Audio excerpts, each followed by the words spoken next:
How to delete Cryptoguru account.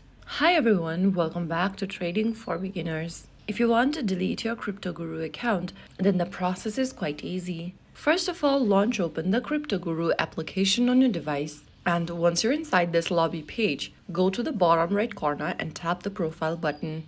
Once you're inside the profile menu, go to the upper left corner and tap the gear icon. This will open settings. From here, go to the bottom of the screen and look for the delete account button. Once you find it, tap on delete account. In the pop-up, click delete and you will be able to delete your Cryptoguru account just like that. So there you have it. That is how you can delete your account on Cryptoguru. If you found the video helpful, don't forget to like, share and subscribe to our channel. I will see you again in the next episode. Thanks for watching.